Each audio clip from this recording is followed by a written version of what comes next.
नमस्कार दोस्तों, आज हम क्लास 11th का पहला चैप्टर डिस्कस करेंगे। बेसिकली हम इन सारे टॉपिक पर डिस्कशन करेंगे। जो आपका पहला चैप्टर है वो उसका नाम है सेट, जिसको आप हिंदी में कहते हो समुच्चय। तो सेट होता क्या है सबसे पहले हम ये जानेंगे, उसके बाद सारी चीज़ें जानेंगे। पहले समुच्चय या सेट होता क्या है। तो आपने नॉर्मली सुना भी होगा, है ना, कि ग्लास का सेट हो गया, है ना, ऐसे सारी चीज़ें सुनी होंगी सेट, है ना। तो यहाँ पे सेट का मतलब क्या होता है? सेट का मतलब होता है समुच्चय, हिंदी में बोलते हैं इसको समुच्चय। और सेट होता क्या है? सेट होता है a well defined collection of object या नंबर्स। और वेल डिफाइंड कलेक्शन जो होगा, वेल डिफाइंड कलेक्शन जो होगा, उस कलेक्शन को हम बोलेंगे सेट। और मैथमेटिक्स में वो कलेक्शन किसी भी चीज़ का हो सकता है। वो ग्लास का सेट हो सकता है, वो पेन का सेट हो सकता है, वो पंखे का सेट हो सकता है ना। सेट किसी का भी हो सकता है। लेकिन मैथमेटिक्स में हम नॉर्मली सेट की बात करेंगे तो नंबर से रिलेटेड होगा, या नंबर्स या फिर अल्फ़ाबेट होते हैं उनसे प्रेजेंट किए जाते हैं। लेकिन मैथमेटिक्स में सेट रिलेटेड होगा नंबर से, है ना। Mathematics is all about numbers. तो सेट जो है वो well defined collection of object है। इसको आप हिंदी में क्या बोलोगे? हिंदी में बोलोगे कि जो समुच्चय है वो सुपरिभाषित संग्रह है। अच्छा, यहाँ पे वेल डिफाइंड कलेक्शन का क्या मतलब होता है? वेल डिफाइंड का मतलब क्या होता है? वेल डिफाइंड का क्या मतलब होता है ना। तो इसको पहले एग्जांपल लेते हैं, उससे समझते हैं जरा। जैसे सेट ऑफ वॉवेल्स, है ना। सेट ऑफ वॉवेल्स क्या होगा? ए ई आई ओ यू, ये तो होगा, है ना। सेट ऑफ वॉवेल्स यही तो होगा, ए ई आई ओ यू, कुछ और नहीं होगा ना। इसमें आपको कुछ कंफ्यूजन नहीं है कि भाई set of vowels in English, Hindi की बात नहीं कर रहे थे, हिंदी में वॉवेल्स को स्वर बोलते हैं, इंग्लिश में वॉवेल्स जो होंगे वो ए ई आई ओ यू होंगे। इस पर आपको कोई भी कंफ्यूजन नहीं है ना। तो ये जो होगा वेल डिफाइंड होगा, मतलब आपको कंफ्यूजन ना हो, ऐसा संग्रह जिसमें कंफ्यूजन ना हो। जैसे रिवर्स इन इंडिया या फिर रिवर्स ऑफ इंडिया, है ना। भारत की जो नदियां हैं, वो भारत की नदियां जो भारत में बहती हों, वो भारत की नदियां, है ना। क्या इसमें नील आएगा? नील नदी आएगा? नहीं आएगा। क्यों? ये बहता नहीं है। तो ऐसा समूह, ऐसा संग्रह वेल डिफाइंड कहलाएगा, सुपरिभाषित कहलाएगा, जिसके बारे में आपको कंफ्यूजन ना हो। जैसे वॉवेल्स की बात हो रही है, सेट ऑफ वॉवेल्स को हम क्या कहते हैं? ये वेल डिफाइंड है। क्यों वेल डिफाइंड है? इसमें कंफ्यूजन नहीं है। अरे भाई इसमें ऐसे नहीं आएगा, इसमें हमें कंफ्यूजन ही नहीं है, हमें नहीं कंफ्यूजन, हम वेल डिफाइंड है, इसमें इसके अलावा कुछ आएगा नहीं, हम एकदम पक्के हैं। तो वेल डिफाइंड का मतलब ये होता है कि हमें उसमें कोई भी डाउट ही नहीं है ना। जैसे सेट ऑफ वॉवेल्स क्या होगा? ये होगा, हमें कोई डाउट नहीं है। रिवर्स ऑफ इंडिया में वो सारी रिवर्स आएंगी जो इसमें फ्लो करती हैं, जो इंडिया में बहती हैं, है ना। नील नदी नहीं आएगा क्योंकि इंडिया में नहीं बहता, हमें कोई कन्फ्यूजन नहीं है। तो जो सेट होगा वो क्या होगा? A well defined collection of object या नंबर्स होगा। ठीक है, ठीक है। अब बात आती है कि भाई सेट को रिप्रेजेंट किस तरह से किया जाता है। तो सेट जो होंगे उनको दो तरीके से रिप्रेजेंट किया जाता है।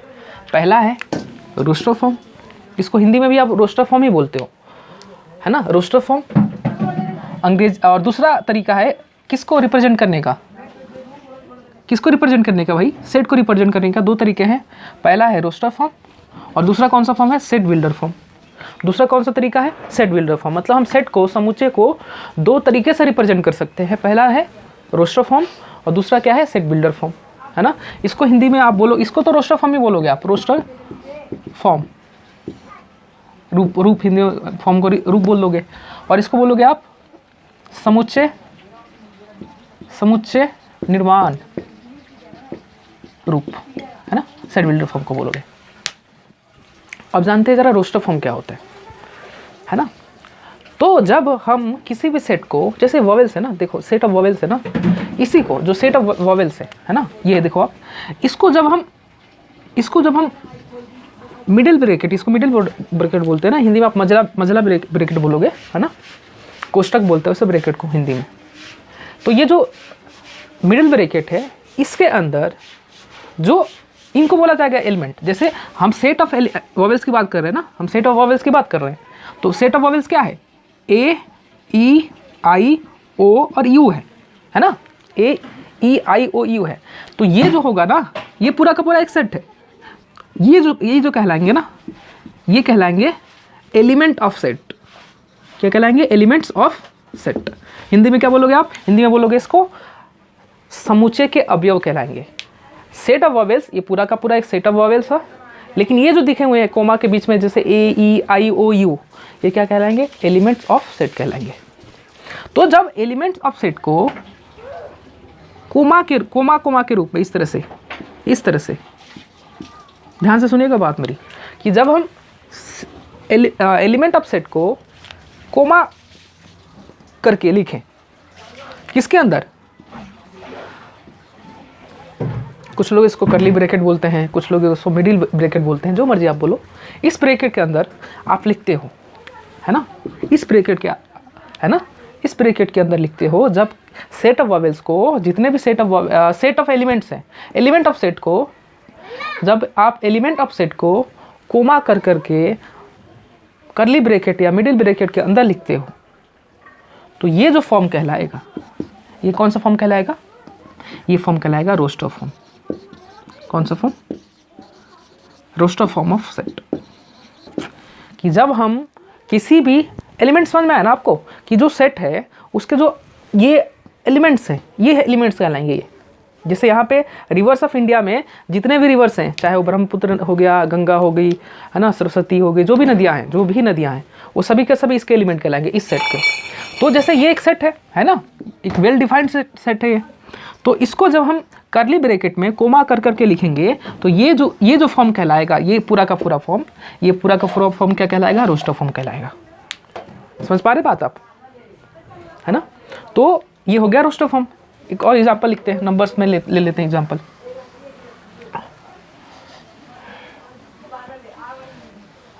देखिएगा नंबर्स में क्या हो गया, जैसे 1 2 3 4 5 6, है ना, ये एक सेट है।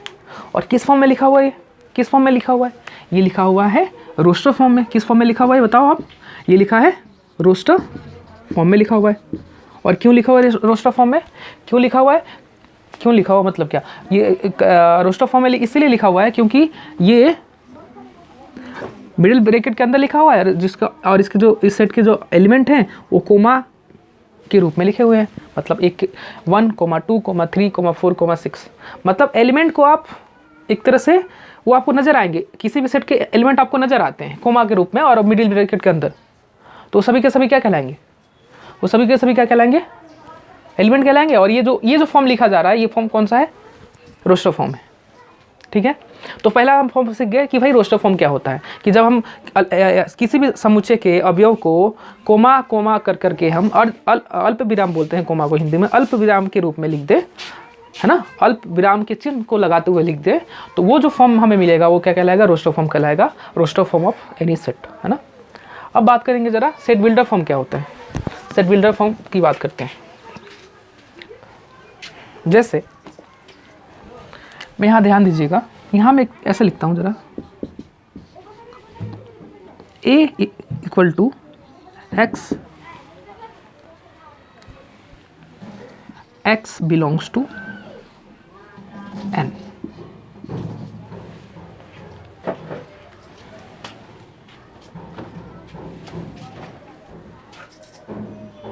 x belongs to n।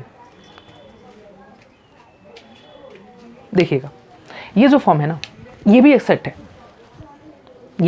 है, लेकिन ये लिखने का जो तरीका है, अभी तक तो हम सेट को ऐसे लिख रहे थे ना, a इक्वल टू 1 2 3 4, है ना, a इक्वल टू ABCD, इस तरह से, वो रोस्टर फॉर्म है।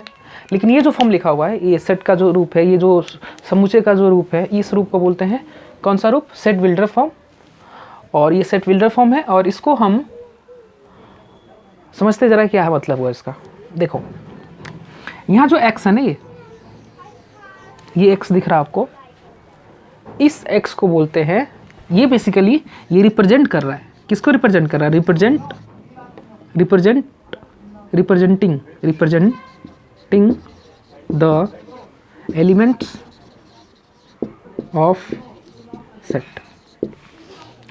एक्स जो है ना रिप्रेजेंट किसको कर रहा है, एलिमेंट ऑफ सेट को रिप्रेजेंट कर रहा है। मतलब जितने भी इस सेट, ये जो ए है ना, ये एक सेट है, ये ए जो है ना ये एक सेट है और इसके एलिमेंट ये लिखे हुए हैं, लेकिन लिखे किस फॉर्म में है भाई, सेट बिल्डर फॉर्म में लिखे हुए हैं।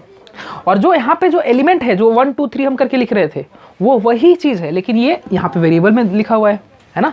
तो ये जो एक्स है रिप्रेजेंट करेगा एलिमेंट ऑफ सेट को, है ना। और एक्स होगा क्या भाई, एलिमेंट तो होगा, लेकिन एक्स क्या होगा, एक्स बिलोंग करेगा इस, ये जो साइन दिख रहा है आपको ऐसे लिखा रहता है ना, इसका ऐसे लिखा रहता है, इसको बोलते हैं इप्साइलन, इस तरह से इप्साइलन, इसको बोलते हैं इप्साइलन। क्या बोलते हैं इसको, इप्साइलन। और इसका मतलब होता है, इसका साइन यूनानी एक साइन है, ये चिन्ह है, इसका मतलब इसको बोला जाता है इप्साइलन। और इसका मतलब क्या होता है कि जैसे यहाँ पे लिखा रहता है, जैसे मान लो यहाँ पे x बिलोंग्स टू n है ना, हाँ ये x बिलोंग्स टू, ये इस साइन को बोलते हैं इप्साइलन। क्या बोलते हैं, इप्साइलन। लेकिन इसका मतलब क्या होता है मैथमेटिक्स में कि ये जो x है ना किससे बिलोंग कर रहा है, n से बिलोंग कर रहा है। मतलब x जो भी होगा वो किसका है, n का है। मतलब n मतलब क्या है, यहाँ पे n मतलब क्या है, आप n मतलब है नेचुरल नंबर। n मतलब क्या होता है, नेचुरल नंबर। और नेचुरल नंबर क्या होता है, 1 2 3 4 5 6 7 8 एंड सो ऑन, ये क्या कहलाता है, नेचुरल नंबर। तो यहाँ पे जो x है वो क्या है, एलिमेंट है। x एक एलिमेंट है और x कहाँ से बिलोंग कर रहा है, x कहाँ से लिया जाएगा, जो भी x कहाँ से लिया जाएगा भाई, नेचुरल नंबर से।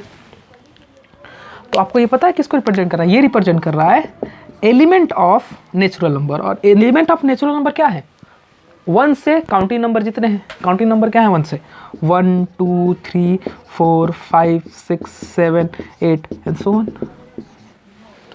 बेसिकली इतने सारे को ये रिप्रेजेंट कर रहा है। कैसे रिप्रेजेंट कर रहा है, देखो x यहाँ पे क्या है, x है एलिमेंट ऑफ सेट।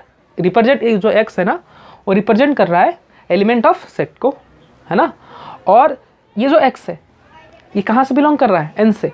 मतलब जो x जो है ना एलिमेंट ऑफ सेट तो है ही, लेकिन x कहाँ से लिया जाएगा, x कहाँ से लिया जाएगा, नेचुरल नंबर से। और नेचुरल नंबर से मतलब क्या, यही तो हुआ मतलब। तो ये जो फॉर्म लिखा जाएगा, ये जो इस तरह से लिखा जाएगा, ये होगा आपका सेट बिल्डर फॉर्म। और ये जो लिख दिया इसी को, ये दोनों सेम चीज़ें हैं, ये दोनों के दोनों सेम चीज़ें हैं। ये बस रोस्टर फॉर्म में है और ये आपका सेट बिल्डर फॉर्म में है। रोस्टर फॉर्म में अवयव आपको साफ साफ नज़र आएंगे, देखो एलिमेंट्स साफ साफ नज़र आएंगे, इसमें आपको नहीं नज़र आएंगे।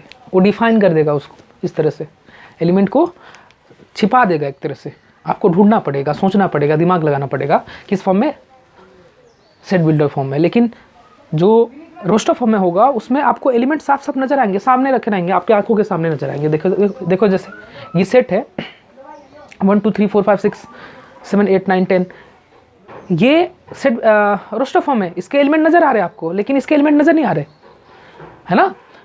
तो ये जो फॉर्म दिखेगा आपको इस तरह का स्टेटमेंट वाला, ये कौन सा फॉर्म है सेट का, ये सेट का फॉर्म है रोस्टर फॉर्म। और एलिमेंट आपको साफ नज़र आ गया है, ये एलिमेंट है, एलिमेंट नज़र आ गया, बोल दो कौन सा फॉर्म है, रोस्टर फॉर्म है। समझ पा रहे हो बात को। और हम जब 1.1 करेंगे तो ढेर सारे क्वेश्चंस करेंगे सेट रोस्टर फॉर्म पे, सेट बिल्डर फॉर्म पे, ढेर सारे क्वेश्चंस करेंगे।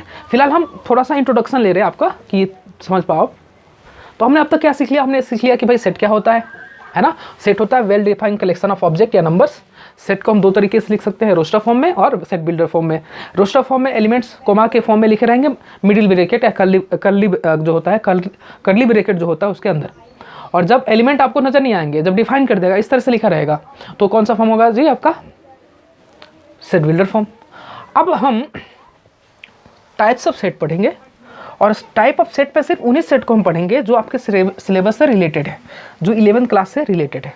बाकी हम नहीं पढ़ेंगे जब, क्योंकि सेट आप 12वीं में भी पढ़ोगे, उसमें भी आपको पढ़ोगे आप सिमेट्रिकल, है ना, रिफ्लेक्सिव, ओपन सेट, ढेर सारे सेट पढ़ोगे, तो वो हम नहीं पढ़ेंगे। जितना हमारे सिलेबस में है, ये देखो फाइनाइट सेट है, इनफाइनाइट सेट है, इक्वल सेट है, सब सेट है, ये बहुत इंपॉर्टेंट चीज़ है। ये सब सेट हो गया, ये इसको सब सेट पढ़ेंगे, पावर सेट पढ़ेंगे, यूनिवर्सल सेट पढ़ेंगे, ये सारी चीज़ें हम पढ़ेंगे।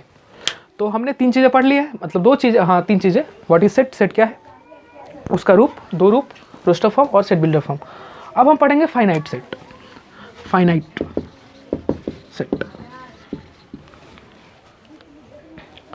तो फाइनाइट सेट हम जानेंगे, फाइनाइट सेट होता क्या है, हम जानेंगे फाइनाइट सेट क्या होता है। तो देखो एक मैं सेट लिख रहा हूँ, ज़रा ध्यान दो ना आप, इस तरह से, ठीक है, और एक सेट बी लिख रहा हूँ,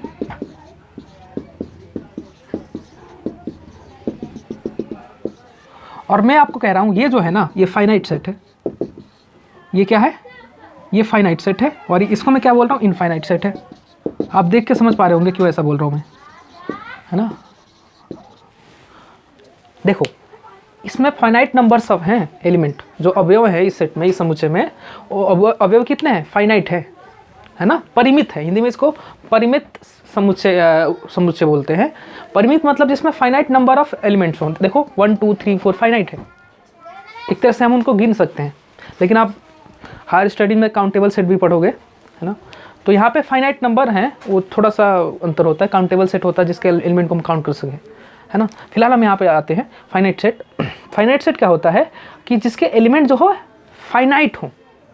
फाइनाइट का मतलब ये होता है कि आप उनको काउंट कर लो एक तरह से, हालांकि, है ना, काउंट कर लो इनको। देखो 1 2 फाइनाइट ही तो है, ये इनफाइनाइट है, ये देखो ये इनफाइनाइट सेट है, ये बढ़ता ही जा रहा है, कभी हमें पता नहीं सकते इसमें कितने एलिमेंट है ना, कहाँ बता सकते इसमें बने, हम फाइनाइट सेट में बता सकते हैं कितने एलिमेंट है, कितने एलिमेंट है, 1 2 3 4 5, है ना, 5 एलिमेंट है, और इसमें हम बता नहीं सकते कितने एलिमेंट है। इस जो समुच्चय बी है, इस समुच्चय में कितने अवयव हैं, कितने एलिमेंट हम नहीं बता सकते, लेकिन इसमें फाइनाइट सेट में हम बता सकते हैं कि कितने अवयव हैं, इस सेट के कितने अवयव हैं, 5 अवयव हैं, इस सेट के हम बता नहीं सकते कि कितने अवयव हैं। तो ये जो है इनफाइनाइट सेट है, और ये जो आपको दिख रहा है ये है फाइनाइट सेट, क्योंकि ये इनमें जो नंबर ऑफ एलिमेंट है फाइनाइट है, और इसमें नंबर ऑफ एलिमेंट जो है इनफाइनाइट है, तो ये क्या कहलाएगा, इनफाइनाइट सेट कहलाएगा। क्लियर है।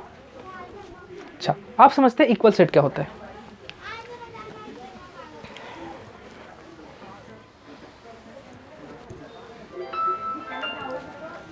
ठीक है, अच्छा, इक्वल सेट क्या होता है समझिएगा। इक्वल सेट जैसे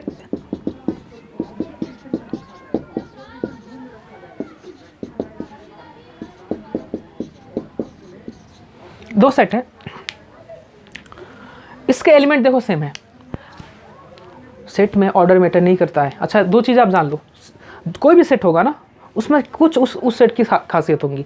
पहली खासियत ये होगी कि भाई वो कर्ली ब्रैकेट में लिखा जाएगा, अगर रोस्टर फॉर्म है तो कर्ली ब्रैकेट में लिखा जाएगा। दूसरी खासियत ये होगी कि अगर अल्फ़ाबेट है तो एलिमेंट को अल्फ़ाबेट, स्मॉल अल्फ़ाबेट से दिखाया जाएगा, और नंबर्स को तो आप वैसे दिखाओगे ना, है ना।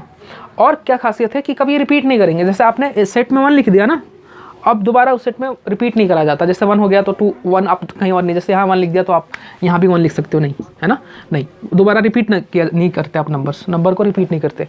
और तीसरी चीज़ क्या याद रखनी है कि इसमें ऑर्डर मैटर नहीं करता है। देखिए यहाँ पे 1 है, 2 है, 3 है, 4 है, लेकिन यहाँ पे 2 पहले आ गया, लेकिन अभी भी वही सेट है। ऑर्डर मैटर नहीं करता, क्योंकि आप इसको दोबारा से इसको ऐसे लिख सकते हो, 1 को आगे लिख दो, ऑर्डर मैटर नहीं करेगा इसमें, किसमें, सेट में, आप आगे पीछे करके लिख सकते हो। ठीक है, तो दो सेट इक्वल सेट या समान समुच्चय कहलाएंगे अगर उनके अवयव जो हों, उनके जो अवयव हों एकदम सेम हो, एक जैसे हों। ऑर्डर मैटर नहीं करेगा, ध्यान रहे, ऑर्डर मैटर नहीं करेगा। जैसे एक सेट लिखता हूँ 1,2 और दूसरा सेट लिखता हूँ 2,1, ये एक ही है, अलग अलग नहीं है। ए बराबर बी लिखोगे इसे आप, क्योंकि इसमें ऑर्डर मैटर नहीं करेगा। समझ पा रहे हो। तो दो इक्वल सेट क्या होंगे, ऐसे सेट जिनके अवयव जो हो ना एक जैसे हो।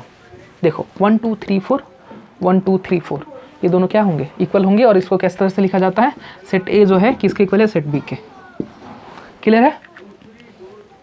तो ये होता है हमारा इक्वल सेट, कि अगर एलिमेंट जो है किन्हीं दो सेटों के या दो से अधिक समुच्चयों के अगर अवयव या एलिमेंट एक जैसे हैं, सेम है, तो वो जो सेट होगा क्या कहलाएगा, इक्वल सेट कहलाएगा। क्लियर है, आगे बढ़े। अच्छा, अब हम जानेंगे सबसेट। ये बहुत इंपॉर्टेंट टॉपिक है सबसेट, ध्यान दीजिएगा।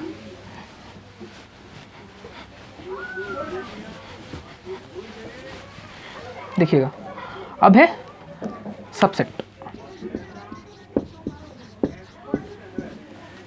ठीक है, सबसेट। देखिए एक एलिमेंट, एक मैं सेट लिख रहा हूँ एग्जांपल के तौर पे, एग्जांपल से समझेंगे हम। एक सेट है, उसके एलिमेंट है 1 2 3 4 5। ठीक है, 1 2 3 4 5। दूसरा सेट लिखता हूँ मैं, वो है 2 3, है ना। दोनों ही सेट फाइनाइट सेट हैं, बिल्कुल है कि नहीं है। इसके भी एलिमेंट है फाइनाइट है, इसके भी एलिमेंट फाइनाइट है, तो ये दोनों फाइनाइट सेट हैं। अब ध्यान दो, आप इस दोनों सेट को ध्यान से देखो तो देखोगे कि इसके जितने भी एलिमेंट है ना, बी के जितने भी एलिमेंट है वो सभी के सभी इस सेट में है। बी ध्यान से देखो इस एलिमेंट को, और इसे ध्यान से देखो, और मेरी बात ध्यान से सुनो। क्या कह रहा हूँ मैं कि ये जो एक सेट है 1 2 3 4 5 और एक दूसरा सेट है 2 3, इसके जो भी एलिमेंट है ना, ये जो एलिमेंट है इसमें है। तो अगर किसी सेट के सभी एलिमेंट दूसरे सेट में हो तो जो ये सेट है सबसेट कहलाएगा किसका, ए का। ये निशान इस तरह से लिखा जाता है, सबसेट का निशान है इस तरह से, टेढ़ा करके यू इस तरह से। इसका मतलब ये हुआ ये सबसेट का साइन है। क्लियर है कि जो ये बी है ना, ये जो बी दिख रहा है आपको, ये किसका सबसेट है, ए का। इसका मतलब ये हुआ कि ए के जितने बी के जितने भी एलिमेंट है वो सभी के सभी अवयव किसमें है, इसमें है।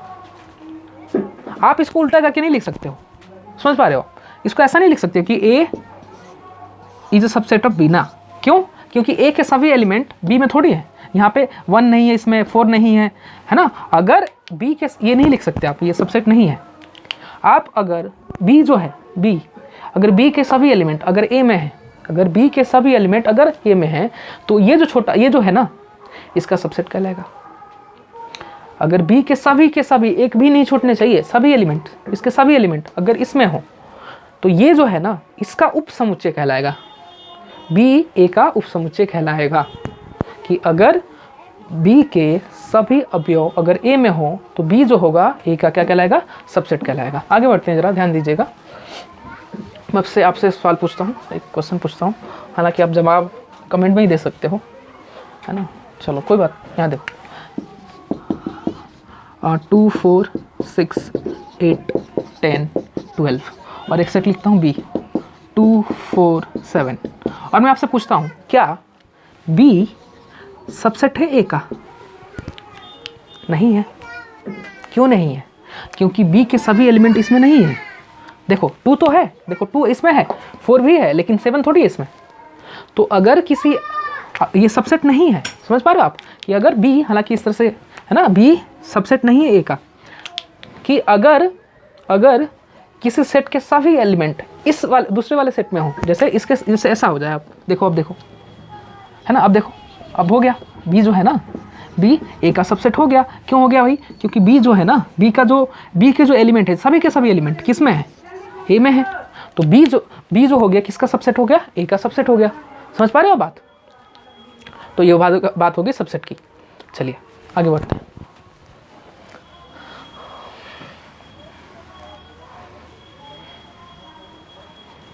अब बारी आती है पावर सेट की। इसको बोलते हैं पावर सेट,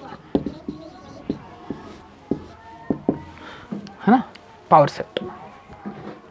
तो पावर सेट जानते हैं जरा, पावर सेट होता क्या है। जैसे कोई सेट है 1 2 3 4, क्लियर है। तो इसके जितने भी सबसेट बनेंगे, ये जो आपको ये एक सेट दिख रहा ना, ये सेट दिख रहा आपको, इसके एलिमेंट दिख रहे हैं 1 2 3 4। तो ये एक सेट है। इस सेट के जितने भी सबसेट बन सकते हैं, उन सभी को मिलाकर जो सेट तैयार होगा, उस सेट को हम बोलेंगे पावर सेट। ध्यान से सुनिएगा, मैं दोबारा बोल रहा हूँ कि पावर सेट क्या होता है ना। पावर सेट क्या होता है कि ये जैसे ये कोई सबसेट है ए, है ना। तो इस सेट के जितने भी सबसेट बन सकते हैं, उन सभी का जो समुच्चय बनेगा, कि किसी सेट के सबसेट जितने भी होंगे, उन सभी सबसेट का जो समुच्चय बनेगा वो क्या कहलाएगा, पावर सेट कहलाएगा। समझ रहे हो आप? अब देखो, जैसे ए है, ए का पहला सबसेट क्या हो सकता है, 5। अच्छा 5 अभी नहीं बताया मैंने। अच्छा मैं एम्प्टी सेट बता देता हूँ पहले, आप एम्प्टी समझ लो। एम्प्टी सेट क्या होता है? एम्प्टी सेट, इसको हिंदी में बोलोगे रिक्त समुच्चय। इसको क्या बोलोगे? रिक्त समुच्चय। इसको सिखाने के बाद मैं ज़रा इस पे आता हूँ, पावर सेट पे।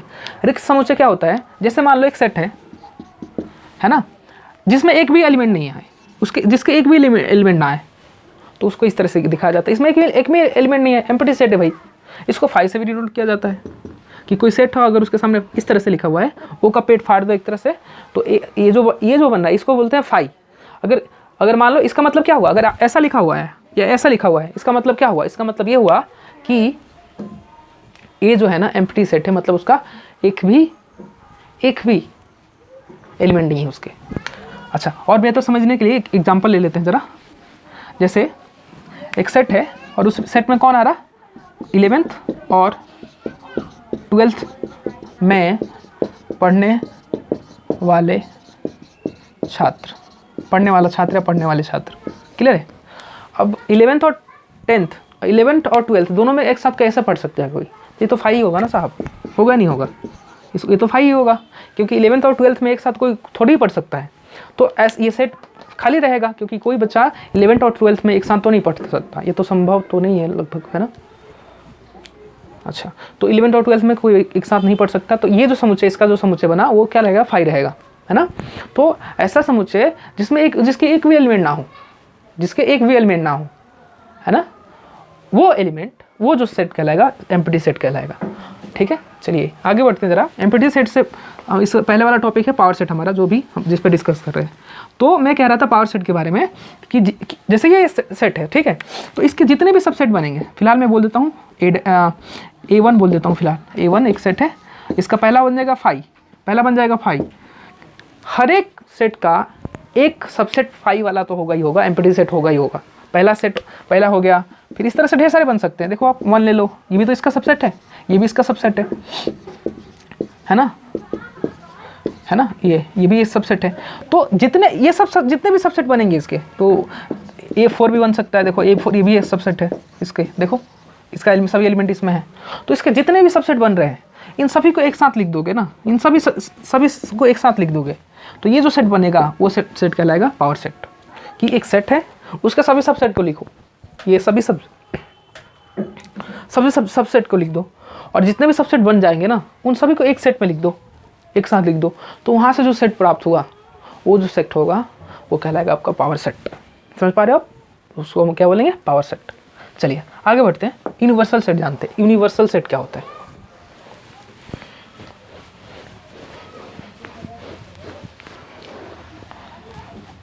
चलिए यूनिवर्सल सेट जानते हैं जरा क्या होता है। यूनिवर्सल इस वीडियो का आखिरी टॉपिक है, यूनिवर्सल सेट, क्लियर है। अब इसको ऐसे समझिए कि जैसे मैंने एक सेट लिखा, एक सेट लिखता हूँ 1 2 3 4 5, क्लियर है। या फिर मैं एक बी सेट लिखता हूँ, वो लिखता हूँ 10 20 10 12 16 18 20 2000 200, जो मर्जी लिख दो, फिलहाल मैं ऐसे लिख रहा हूँ, है ना। अब ध्यान से देखो, ये दोनों के दोनों सेट जो है ना, नेचुरल नंबर के सबसेट नहीं है जी, है ना। तो नेचुरल नंबर के सबसेट है, या आप यूँ कह दो इंटीजर के सबसेट है ना, समझ रहे हो। इंटीजर के सबसेट हैं, होल नंबर के सबसेट है ना, रेशनल नंबर के सबसेट है। तो ये जो हम सेट लिखते हैं वो किसी ना किसी के सबसेट होते हैं। तो ये इस तरह के जो सेट दिख रहे हैं आपको, ये जैसे ये हो गया, ये है ना। तो जैसे मैंने ये लिखा, चलिए ये भी एक सबसेट सेट लिखा है मैंने, है ना। मैं आपको बोलूँ ये किसका सबसेट है, तो आप क्या बोलोगे, भैया यूनिवर्सल सेट का सबसेट है। और यूनिवर्सल सबसेट किसका हो सकता है, ए का हो सकता है, आई का हो सकता है, और होल नंबर का हो सकता है। और ये तीनों भी किसके सबसेट है, ये तीनों भी रियल नंबर के सबसेट हैं। समझ रहे हो बात। तो जो भी हम सेट लिखते हैं नॉर्मली, वो किसी ना किसी का सबसेट होता ही होता है। जैसे ये इनका नेचुरल नंबर का सबसेट है, या इंटीजर का सबसेट है, या होल नंबर का सबसेट है, और ये भी तो रियल नंबर के सबसेट है। तो जितने भी नंबर्स हम लिखते हैं, जो भी हम सेट बनाते हैं नंबर्स में, वो किसी ना किसी का सबसेट होता ही होता है। और जैसे ये सेट है, ये भी तो सबसेट ही है ना। तो ये जिसका सबसेट है वो उसको हम क्या बोलेंगे, यूनिवर्सल सेट बोलेंगे। कि कोई भी सेट किसी ना किसी सेट का सबसेट होता है, और वो जो जिसका वो सबसेट होता है, उस सेट को क्या बोलते हैं, यूनिवर्सल सेट। समझ पा रहे बात, है ना। कि कोई भी सबसेट लिखो आप, कोई भी सेट लिखो, कोई सा भी सेट लिखो जो वेल डिफाइंड हो। वेल डिफाइंड नहीं हो तो सेट ही नहीं होगा ना, फिर नहीं समझ रहे हो, एंड सो ऑन। 100 नहीं 20 100 तक कर लो फिलहाल इसे। तो ये किसका सबसेट है? आप बोल दो नेचुरल नंबर का है, इंटीजर्स का है, होल नंबर का है। समझ पा रहे हो आप?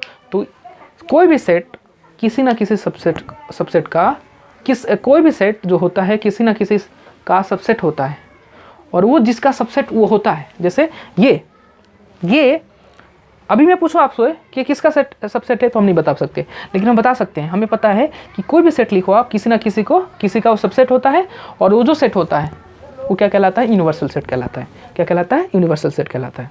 समझ पा रहे हैं आप बात? तो इस वीडियो में बस इतना ही, और हम क्वेश्चंस करेंगे। ये मैं हालांकि 12th का पहला चैप्टर स्टार्ट करना चाह रहा था, लेकिन मैं चाह रहा था कि 11th में कुछ ऐसे टॉपिक्स जो 12th से रिलेटेड है ना, क्योंकि 12th में जो पहला चैप्टर है रिलेशन और फंक्शन है, तो उसका बेसिक 11th क्लास में है। तो मैंने सोचा कि जो भी 12th से रिलेटेड हैं 11th में टॉपिक्स, उनको हम पहले डिस्कस कर लेते हैं, ताकि आपको 12th के जो टॉपिक्स हैं, जो भी चाहे रिलेशन हो, फंक्शन हो, जो भी हो, टिग्नोमेट्री वगैरह हो, फॉर्मूले जो 12th में जो टिग्नोमेट्री के जो फॉर्मूले हैं आपका इंटीग्रेशन करने के लिए, वो फॉर्मूले भी 11th से कुछ ना कुछ है ही। तो जो भी चीज़ें 12th में है लेकिन वो रिलेटेड हैं, जिनका बेस 12th में जो भी कॉन्सेप्ट है, जो भी आप पढ़ोगे, अगर वो 11th से रिलेटेड है, उसका बेसिक 11th में है, तो मैं सोच रहा था उन सारी चीज़ों को बताएं, फिर हम 12th के सिलेबस को स्टार्ट करें। फिलहाल इस वीडियो में इतना ही।